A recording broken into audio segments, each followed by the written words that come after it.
कल्पना करो एक ऐसी धरती की जहाँ जन्म लेते ही तय हो जाता है कि तुम जीने लायक हो या नहीं, जहाँ बचपन खिलौनों से नहीं तलवारों से खेलता है, जहाँ दर्द सिखाया नहीं जाता सहना पड़ता है, और जहाँ मरना हार नहीं बल्कि सबसे बड़ा सम्मान होता है। ये कहानी है उस राजा की जिसने दुनिया की सबसे बड़ी सेना के सामने घुटने टेकने से इनकार कर दिया। सिर्फ 300 योद्धाओं के साथ वो खड़ा हुआ एक साम्राज्य के खिलाफ। नाम था लियोनिडास और यह है स्पार्टा की अमर गाथा। Hello everyone, welcome back to my channel.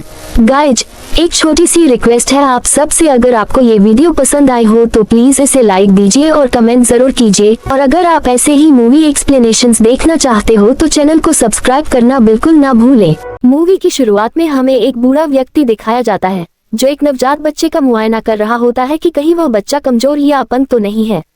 यदि बच्चा कमजोर या विकलांग होता तो उसे उसी समय मार दिया जाता, क्योंकि ऐसे लोगों के लिए स्पार्टा में कोई जगह नहीं थी। लेकिन वह बच्चा बिल्कुल स्वस्थ था, इसलिए उसे जीवित रहने दिया गया। जैसे ही वह चलने फिरने लायक हुआ, उसे युद्ध की तैयारी में झोंक दिया गया। उसे सिखाया गया कि कभी भागना नहीं है और कभी घुटने नहीं टेकने हैं। उसे ये भी बताया गया कि युद्ध में स्पार्टा के लिए बलिदान होना सबसे बड़ा गौरव है। उसे बेरहमी से पीटा जाता ताकि वह दर्द सहना सीख सके। फिर उसे जंगल में अकेला छोड़ दिया गया ताकि वह प्रकृति से लड़ना सीख सके। वहां उसने बिना डरे एक आदमखोर भेड़िए का शिकार किया और विजयी होकर लौटा। वही बच्चा आगे चलकर स्पार्टा की शान और राजा बना। उसका नाम था लियोनिडास। धीरे धीरे 30 साल बीत गए। एक दिन फारस का दूत आता है। उसके राजा का नाम था ज़र्क्सीस, जिसके पास विशाल सेना थी। दूत ने स्पार्टा से मिट्टी और पानी की मांग की और अधीनता स्वीकार करने को कहा। वह कुछ राजाओं की खोपड़ियां भी साथ लाया था ताकि लियोनिडास को डरा सके। उसने रानी का अपमान भी किया। क्रोधित होकर लियोनिडास ने दूत और उसके साथियों को एक गहरे कुएं में फेंक दिया। अब लियोनिडास को पता था कि युद्ध निश्चित है, लेकिन स्पार्टा का नियम था कि पुजारियों की अनुमति के बिना युद्ध नहीं छेड़ा जा सकता। वह पुजारी के पास गया। पुजारी लालची और भ्रष्ट था। उसने चढ़ावे में सोना लिया, लेकिन कहा कि त्योहार के समय युद्ध नहीं हो सकता। ओरेकल्स के नाम पर झूठा संदेश दिया गया कि यदि स्पार्टा युद्ध करेगा तो नष्ट हो जाएगा। असल में पुजारी फोसियों से मिला हुआ था। हताश लियोनिडास अपनी रानी से सलाह करता है। रानी उसे कहती है कि राजा की तरह नहीं बल्कि एक स्वतंत्र व्यक्ति की तरह सोचो। अगले दिन लियोनिडास अपने 300 श्रेष्ठ योद्धाओं के साथ निकल पड़ता है। जब उसे रोका जाता है तो वह कहता है कि वह युद्ध पर नहीं बल्कि घूमने जा रहा है और ये 300 उसके अंगरक्षक हैं। रानी उसे विदा करते हुए कहती है, या तो ढाल लेकर लौटना या उसी पर लेटकर। स्पार्टा में कायरों के लिए कोई स्थान नहीं था। रास्ते में वे एक जला हुआ गांव देखते हैं। एक घायल बच्चा बताता है कि राक्षसी सैनिकों ने हमला किया।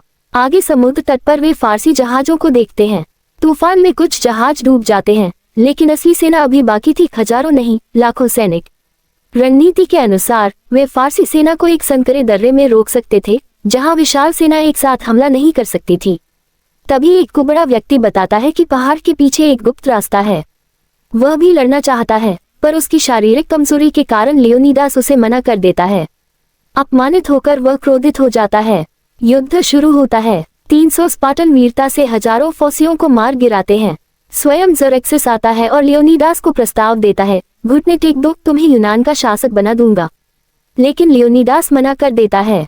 फारसी सेना अपने सबसे खतरनाक सैनिक भेजती है, पर स्पार्टन उन्हें भी हरा देते हैं। उधर कुबड़ा गद्दारी कर देता है और गुप्त रास्ता बता देता है। अब स्पार्टनों को चारों ओर से घेर लिया जाता है। आर्केडियन सैनिक पीछे हट जाते हैं, लेकिन 300 स्पार्टन डटे रहते हैं। लियोनिडास अपने एक सैनिक को आदेश देता है कि वह जीवित लौटकर उनकी कहानी सुनाए। वह अपना लॉकेट उसे देता है ताकि रानी तक पहुंचा सके। अगली सुबह चारों ओर से घिरने के बाद भी ज़र्क्सिस आखिरी बार आत्मसमर्पण का प्रस्ताव देता है। लियोनिडास घुटनों के बल बैठने का नाटक करता है। फिर अचानक भाला पूरी ताकत से ज़र्क्सिस की ओर फेंकता है।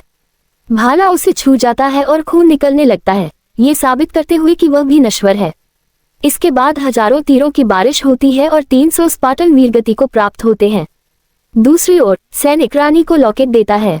रानी समझ जाती है। बाद में वही सैनिक स्पार्टा की सभा के सामने खड़ा होकर 300 वीरों की गाथा सुनाता है। अब उसके सामने 10,000 स्पार्टन सैनिक खड़े हैं।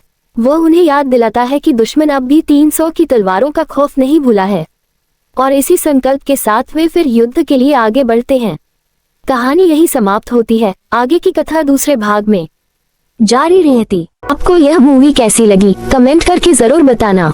अगर वीडियो अच्छा लगा हो तो लाइक कर दीजिए और चैनल को सब्सक्राइब कर लीजिए। मिलते हैं किसी और वीडियो में किसी और मूवी के एक्सप्लेनेशन के साथ।